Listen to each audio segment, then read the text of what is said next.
Hi guys, Richard from Forsyth here with my buddy Coconut. You can see his shadow there. And just thought I'd make a short, kind of different kind of video talking about these different guitars I randomly got, like all in the same day. So we have over here Guitar Center, Pawn Shop, Goodwill, and Music Go Round, which I'm actually particularly excited about that one. I'll tell you why. So this is an Ibanez Sz320, of which I have many. And this one is the MH, so Sz320 MH 2004 version. You can tell that because it has the Ibanez SCR 1 and 2 pickups, which were only in the 2004 version. After that, they went to the Duncan Ibanez pickups. This is an Agile Ale2000. I think it's AL2000. I know it's something 2000, but it's basically a Les Paul, kind of like an ESP looking, Eclipse looking guitar, flat black Les Paul, very nice, very nice looking guitar, and probably the one that is in the best shape out of all of them. Over here we have your standard Ibanez Geo, I think AX120, I think, maybe. Too many acronyms, too many numbers, Ibanez. And then here is an Ibanez SA body that I got for 70 doll hairs from Music Go Round. What's cool about that is I happen to have an SA neck that I believe will fit that. And so for less than $100, I got myself a very nice Ibanez SA, and I've sold all my SAs SA. So that's kind of cool. So I kind of want to do a quick exploration of these, open up some cavity covers and things, and take a look and see what they got going on. So if you're interested in that, join me in another position and we'll go over each one of these. Okay, my fellow gear enthusiasts, this is the Ibanez Sz320. You see somebody has the pickups actually pretty far down in there, but not a whole lot to explain on this one, which is why I thought we'd go first. There's a little bit of rust right here, a little bit of wear on the top bridge post. It's got some nicks and dents here and there. But I want to tell you what I like about these guitars. The 320 is more understated. I really like the inlays being just 3mm dots instead of the 6mm you would normally see. I like the curve at the top, nice and smooth. Of course, I love the mahogany finish. I do like the string through body. That's always been a big thing I dig about these guitars. And the stagger look is kind of cool too. Just really comfortable to play. Very nice neck heel. Even though it's it looks neck through, it's a set neck. But still very nice feeling necks. And the scale length on these guitars too, interestingly enough, is a Prs scale. It's 25/1 instead of 25/5. It's a little shorter than your Fender scale, a little longer than your Gibson scale. So here's how I know, just by looking in here, that they haven't messed with the pickups. They have the same crazy switch, which if I remember correctly, let me see if I can focus on the switch better.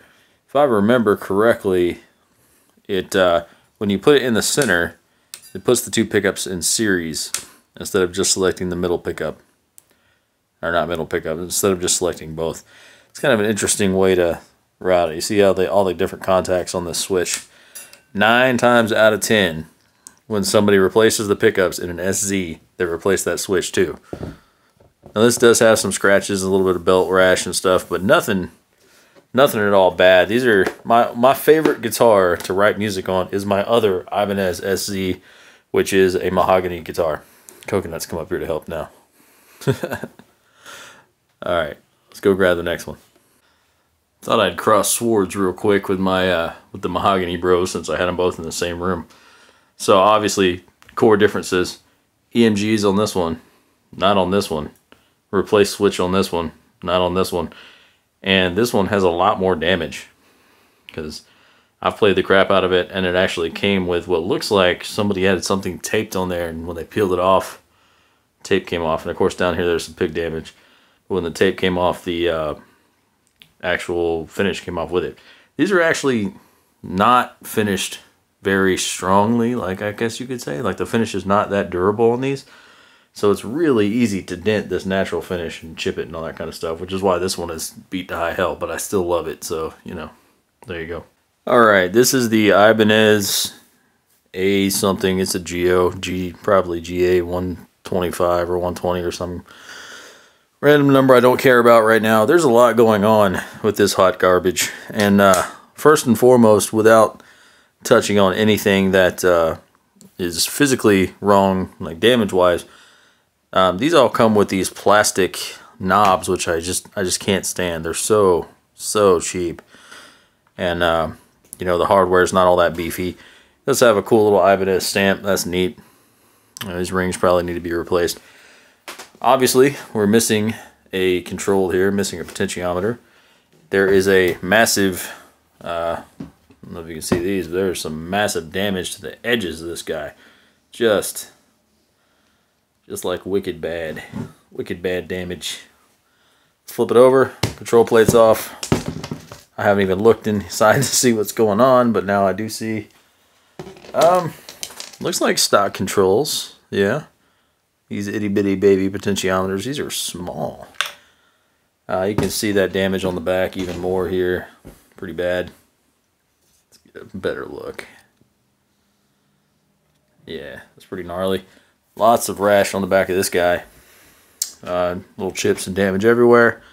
Same kind of input as the SZ series has, just a little side input jack there with the oval plate.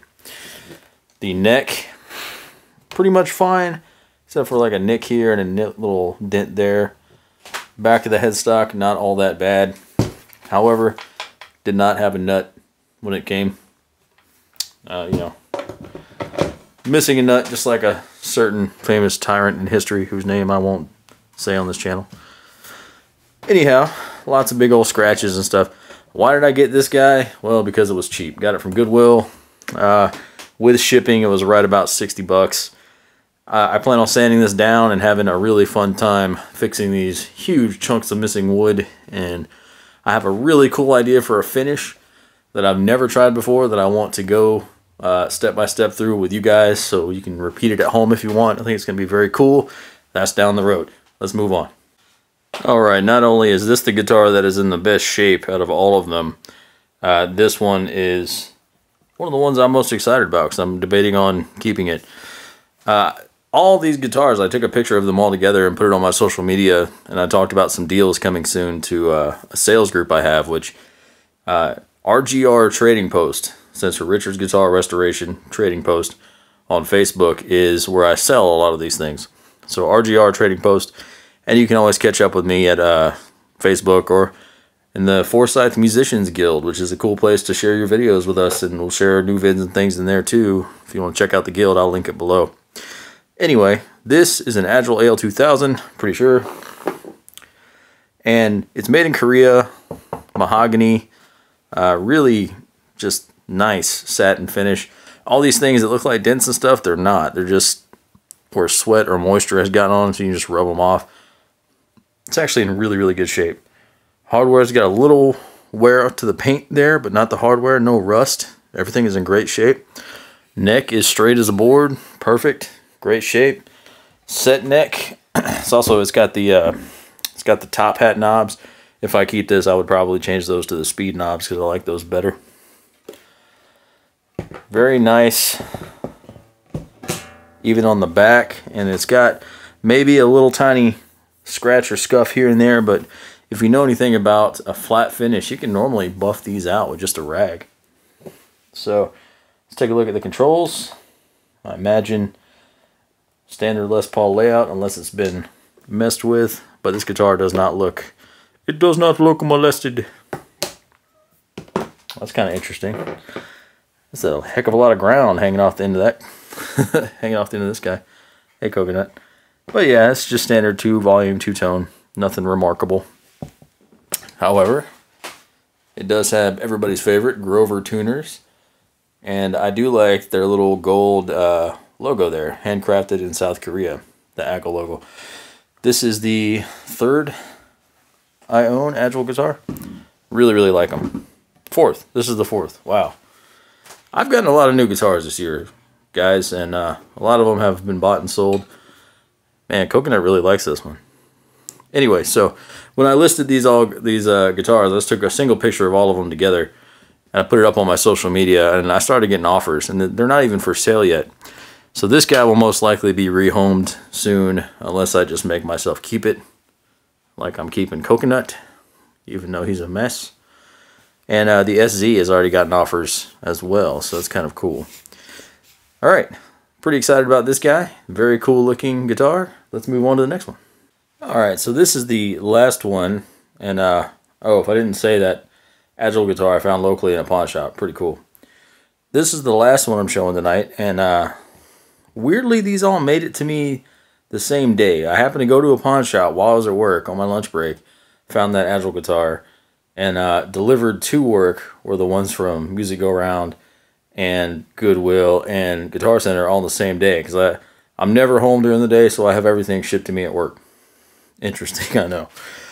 I am super stoked about this. I was just cruising Ibanez stuff on Music Go Round, and sure enough, here was an SA probably 260, and I think anyway, with this beautiful finish that has just a flame maple book match top. So you can get a better look at that. Check that out.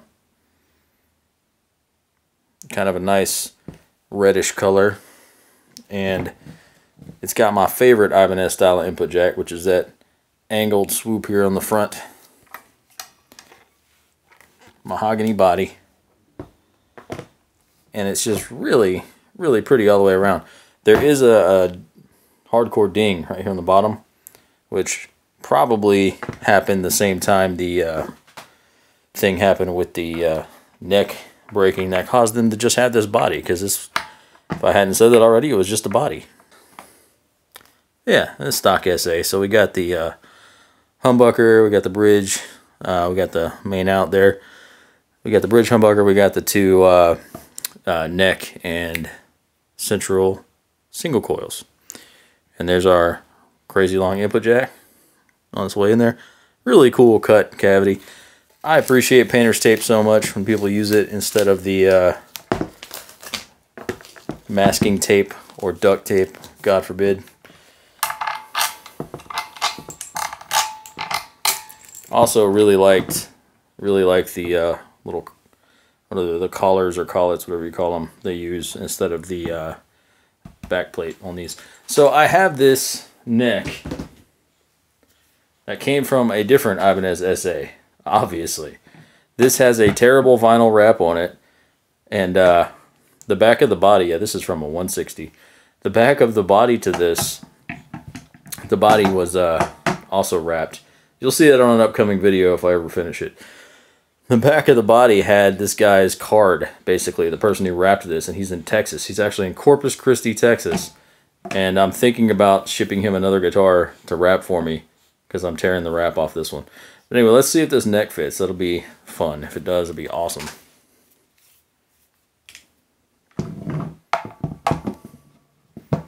Oh, we are not that lucky. Dang, I was so excited for that to fit. I should also mention that I know for a fact this neck comes from an SA that was much older than this one. This is a newer model compared to that one. But you know me, I'm going to make this neck fit. We're probably going to sand the edges of the neck a little bit, make it fit. It's almost there. It's really, really close. Like, I could probably push it in, but I would break it right here. So I probably need like 1/2 mil off the side, off of both sides. Can't win for losing, can we? Anyway, I am very, very excited about these guitars. It's so much fun to share these things with you guys. You are fellow gear enthusiasts, and I have learned I cannot leave screws lying around when I have a Coconut. But thanks for watching, guys. Of course, we have merch. If you want to pick that up, that'd be really cool. I'll put the link in the bottom, foresidevideo.com. And yeah, tell me about some of your favorite guitars. What have you guys been doing in 2021? You know? Tell me about it.